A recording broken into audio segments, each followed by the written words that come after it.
hello.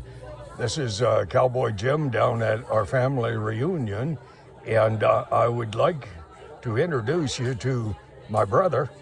He's not my brother, but he is my brother, John Martin. This is a man with whom he and I were attacked by a mountain lion. So, John, take over and give her. Well, it started out, I don't know what year that was, 2014 or somewhere around there. And when I did, was I on a bike or did I fly in it? Bike. Bike. I rode my bike out there, and I noticed as the weeks went by, or the days, I guess you should say, and that those deer, they're called mule deer, I guess they're. And whitetail. Whitetail, and they kept coming out of the bush and walking around the field, back into the bush again. That's kind of weird. I'm not a hunter, but that didn't seem right. Anyway, we went hunting, and Jim brought his crossbow, and I had nothing but a beer. And so we started out, and Jim was telling me that we might see deer for sure, and for really lucky, maybe a moose, or even luckier as a bear, or the best thing would be a cougar. So I know Jim stretches the truth a little bit, so I thought, well, maybe we'll see some of that. Well, actually, I did stretch the truth when I was young. I've tried to swear off that since I was about 30, 40. Yeah, and Jim gave me some hand signals to do, or he gave the hand signals to stop. It was a bush with poplar trees in it. When the wind blows, the poplar trees rustle and you can't hear anything. So he gave me the instructions that when he held his hand up, we were to stop when the wind stopped blowing. That's when the animals could hear you. And we went halfway up this hill, which was a tractor trail, two paths with the tractor tires and a barbed wire fence between the two properties, bush on both sides.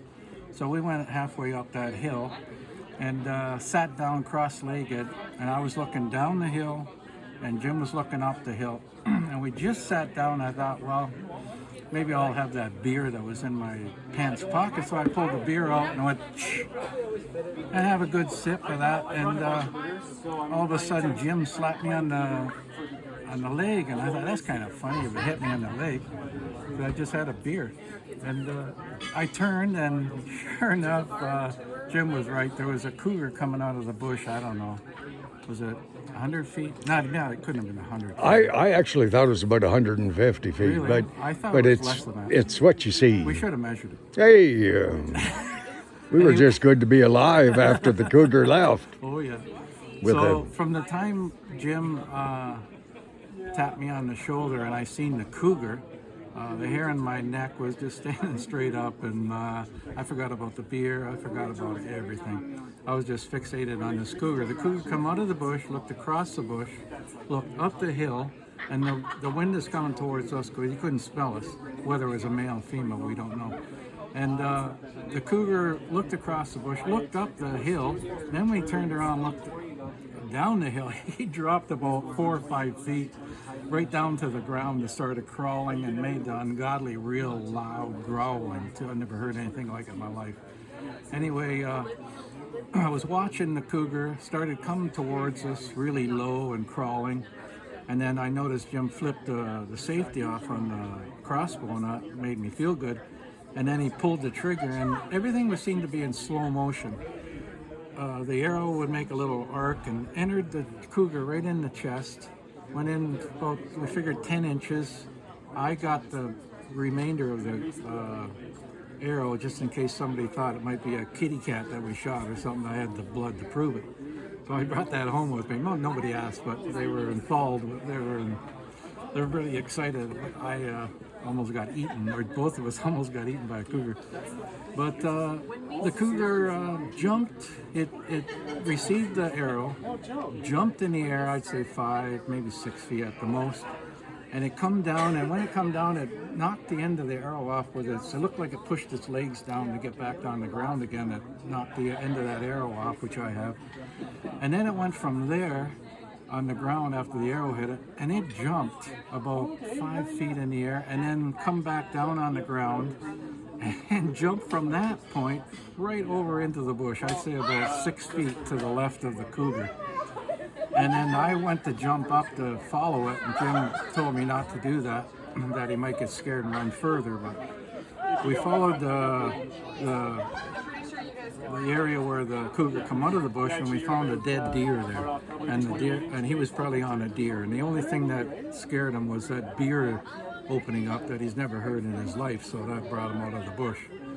And we lost the tracks of the blood going into the bush about 100 feet or so, maybe more, I don't know.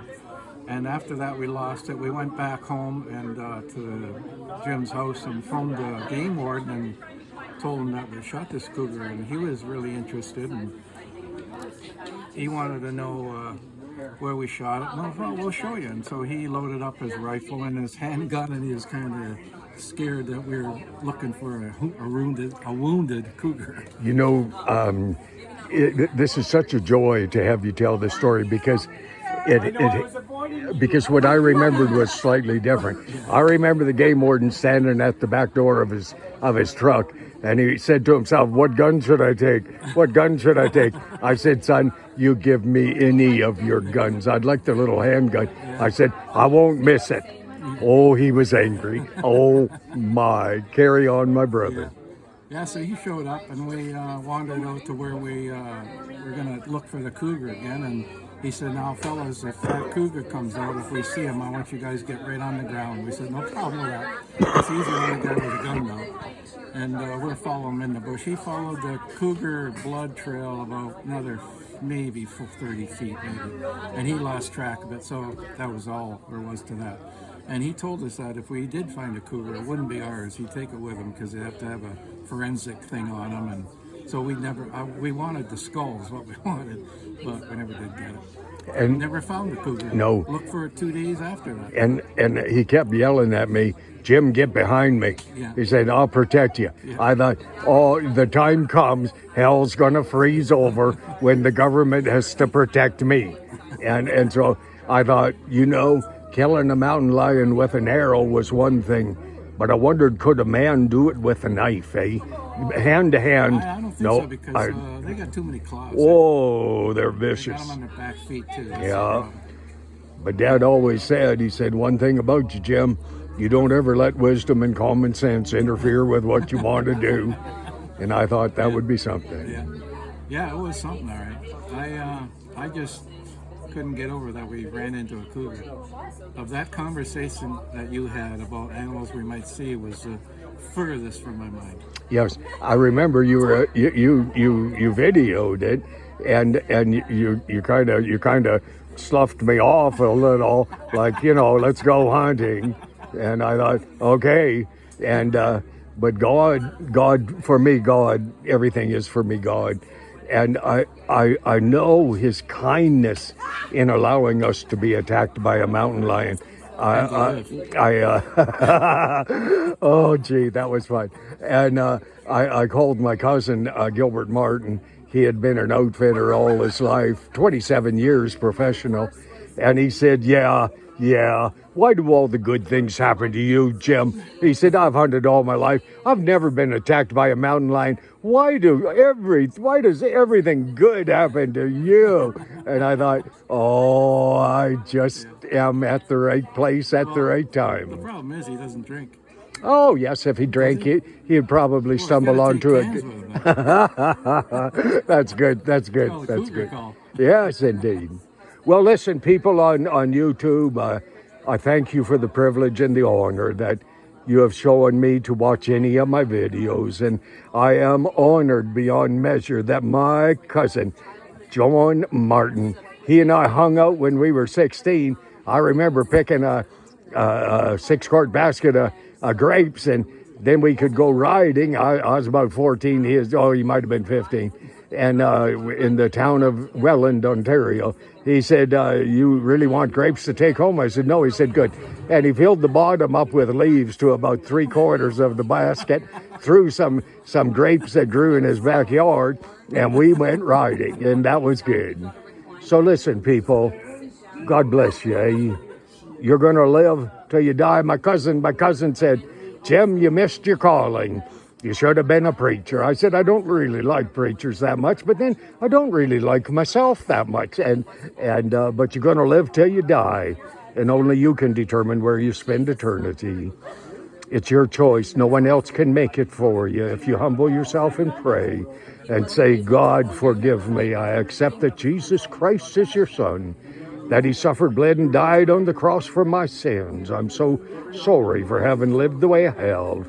Help me to be what you want me to be. So listen, God bless you all. And I just love saying y'all because I never said that when I was a kid. But when I got north into Fort Mac, there was a guy, little girls going past, and a guy said, Jim, please make a video wherein you say yeehaw. And I said to the guy, I said, I've never said that. And he said, please say that in a video. So I did. And yeehaw, that's the way it is. So God bless you, and thank you ever so much. Thank you. And John, my brother, deepest heartfelt love, and I honor you, son. I honor you. You don't meet a man very often that won't move when a mountain lion is running straight at him. And it was fun. God bless you. Little girl's coming again.